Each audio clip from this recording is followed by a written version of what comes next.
नमस्कार विद्यार्थियों। घनानंद के पदों की हम व्याख्या कर रहे थे। इसी क्रम में हमारा अगला पद है, जासो प्रीति ताहि निठुराई सो निपट नेह, कैसे करी जिए की जरनी सो जताइए, महानिर्दयी दई कैसे कर जीवाऊं जीव, वेदन की बड़वारी कहाँ लो दुराइए, दुख को बखान करीबे को रसना कई होती, ए पे कहू वाको मुख देखन न पाइए, रैन दिन चैन को न लेस कहू पए भाग, आपने ही ऐसे दोष काहि धो ला गइए। घनानंद सुजान से अत्यधिक प्रेम करते हैं और सुजान द्वारा धोखा दिए जाने पर वे उसके विरह में डूब जाते हैं। चाहे गोपी के माध्यम से, चाहे नायिका के माध्यम से, सखी के माध्यम से वो अपने मन के जो उद्गार हैं, जो विरह वेदना है, उसे व्यक्त करते हैं। इस पद में भी वो एक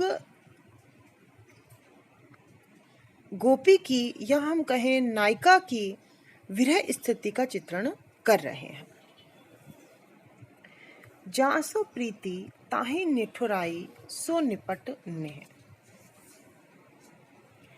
नायिका कहती है, अपनी सखी से कह रही है, या एक गोपी दूसरी गोपी से कह रही है कि जासो प्रीति, जिससे प्रेम किया, ताहि निठुराई सो निपट नेह। नेह अर्थात प्रेम, निपट बिल्कुल।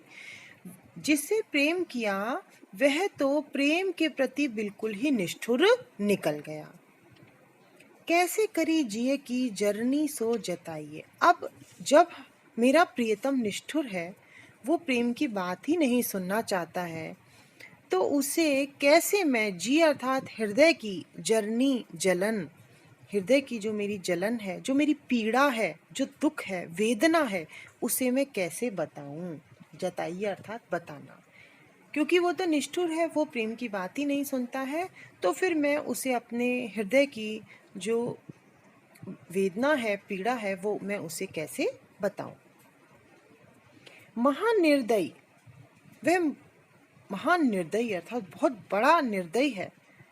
दयी अथवा मैं कहूँ कि मेरा भाग्य, दयी अर्थात भाग्य, ईश्वर, अर्थात मैं कहूँ कि मेरा भाग्य है जो है वही मुझसे रूठा हुआ है, वह निर्दयी है। कैसे के जीवाऊं जीव। अब इस स्थिति में मैं अपने जीव अर्थात अपनी आत्मा को कैसे जिंदा रखूं, क्योंकि मेरा भाग्य भी निर्दयी है, वो भी मुझसे रूठा है, और मेरा प्रियतम भी निर्दयी है जो मेरे प्रेम को नहीं समझता। वेदन की बड़वारी कहाँ लो दुराइए। वेदन अर्थात वेदना, बड़वारियां ने बहुत बढ़ गई है। मेरी जो वेदना है वो लगातार बढ़ती जा रही है।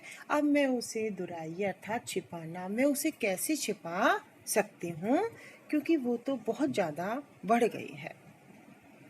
दुख को बखान करीबे को रसना के होती। घनानंद कहते हैं, नायिका कहती है कि दुख को बखान करने के लिए, दुख को परिलक्षित करने के लिए, अभिव्यक्त करने के लिए रसना अर्थात जिह्वा है, किंतु केवल जीव के होने से ही तो काम नहीं चल सकता। ए पे कहूँ वाको मुख देखन न पाइए, किंतु अगर वह उस निष्ठुर का, अपने प्रियतम का मुख नहीं देखे तो भी उसे चैन नहीं है। अर्थात वह उस निर्दय प्रियतम का मुख भी तो देखना चाहती है, इसलिए खाली जिव्या से भी काम नहीं चल सकता। रैन दिन चैन को न लेस कहू पए भाग। मेरा पता नहीं कैसा भाग्य है, ये दुर्भाग्य है जिसे दिन और रात लेश मात्र, जरा सा भी, तनिक भी चैन ही नहीं है। आपने ही ऐसे दोष काहि दो लगाइए।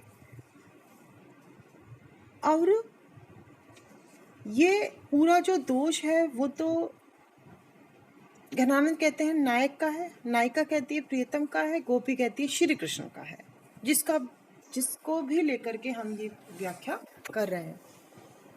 लेकिन सारा दोष जो है वो आपने अपने ऊपर ही लगाया जा रहा है, अर्थात मुझ पर ही सारा दोष लगाया जा रहा है, जबकि दोष तो इसमें प्रियतम का है। उनके जो वो निष्ठुरता है, जो कठोरता है उसके हृदय की, उसी का दोष है। परंतु ये दोष उस पर न लगाकर मुझ पर लगाया जा रहा है और ये सरासर गलत है। प्रेम का निभाव दोनों तरफ से होता है, लेकिन मेरा प्रियतम बिल्कुल निष्ठुर है। वो प्रेम की बात सुनना ही नहीं चाहता है। इसमें घनानंद ने बहुत सुंदर ढंग से नायिका के उपालंब भाव को अभिव्यक्त किया है। अनुप्रास, काव्यलिंग आदि अलंकारों का प्रयोग है। ब्रज भाषा का सुंदर प्रयोग हुआ है। अब हम अगले पद पर आते हैं।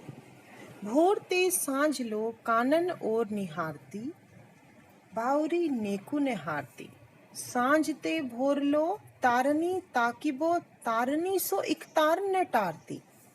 जो कहू भाव तो दिठी परे, घनानंद आंसुनी अवसर गारती। मोहन सोहन जोहन की लगिए रहे, आखिन के उर आरती। बहुत ही सुंदर पद घनानंद ने लिखा है। इसमें एक नायिका की विरह स्थिति का चित्रण किया गया है और वो जो नायिका है वो अपने प्रियतम की लगातार प्रतीक्षा कर रही है, उसके मुख को निहारना चाहती है, अपने हृदय की जो वेदना है, पीड़ा है, उसे दूर करना चाहती है और इसीलिए वो एकटक इस जंगल को निहारती रहती है या तारों को देखती रहती है। लेकिन उसका ये हर्ष होता है कि लगातार देखे रहने से उसकी आंखों में पानी भर आता है, या वो जैसे ही प्रियतम को देखती है तो इतनी ज़्यादा आतुर हो जाती है, इतनी भाववेश में आ जाती है कि उसके नेत्रों से पानी झरने लगता है और आंखों में जब पानी आ जाता है तो प्रियतम सामने होते हुए भी उसे दिखाई नहीं देता है। ऐसी विवशता का चित्रण घनानंद इसमें कर रहे हैं। घनानंद कहते हैं कि नायिका भोर ते सांझ लो, भोर से लेकर के और सांझ तक कानन अर्थात जंगल को निहारती देखती रहती है। बावरी नेकु ने हारती, और ऐसी पागल है कि जरा सा भी हारती नहीं है, थकती नहीं है। सुबह जब से होती है तब से लेकर शाम तक वो जंगल को ही देखती रहती है कि इधर से ही जो है मेरे प्रियतम आएंगे।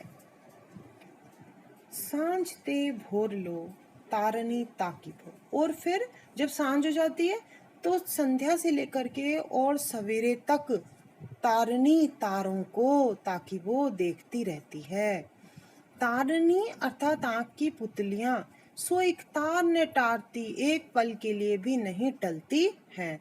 अर्थात उसकी आंखों की जो पुतलियां हैं वो सांझ से लेकर के और भोर होने तक तारों को ही देखती रहती हैं और एक पल के लिए भी टलती नहीं है। जो कहूँ भाव तो दिठी परे, घनानंद आंसुनी अवसर कारती।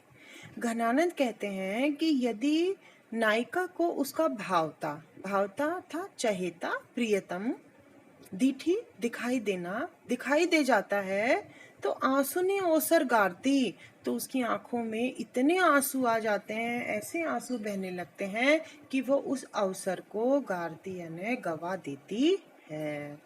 अर्थात वो उसके दर्शन भी नहीं कर पाती है, निरंतर उसकी आंखों से आंसू बहते रहते हैं। घनानंद कहते हैं कि नायिका की जो विरह स्थिति है उसमें वो अपने प्रियतम के दर्शन करना चाहती है, लेकिन खुद के भाववेश के कारण ही वह वो दर्शन भी नहीं कर पाती है। मोहन सोहन जोहन की लगिए, मोहन अर्थात श्री कृष्ण उसका प्रियतम, सोहन अर्थात सामने देखना, जोहन अर्थात देखना, की लगिए रहे, आखिन के उर आरती। आरती का मतलब होता है इच्छा, लालसा, कि अपने श्री कृष्ण अपने प्रियतम को सोहन सामने जोहन यानी देखने की जो लालसा है वो उसकी आंखों में और हृदय में निरंतर लगी रहती है। वो उसे देखना चाहती है। उसकी स्थिति विरह में बहुत अधिक व्याकुल हो गई है। मोहन सोहन जोहन की जैसी सुंदर पंक्ति का प्रयोग करके घनानंद ने यह सिद्ध कर दिया कि वो वाकई रीति मुक्त काव्य धारा के श्रेष्ठ कवि हैं। यमक अलंकार का सुंदर प्रयोग हुआ है। सांझ ते भोरलो तारनी ताकीबो तारनी सो एक तारने टारती। एक तारनी का अर्थ है तारे और दूसरी तारनी का अर्थ है आंखों की पुतलियां।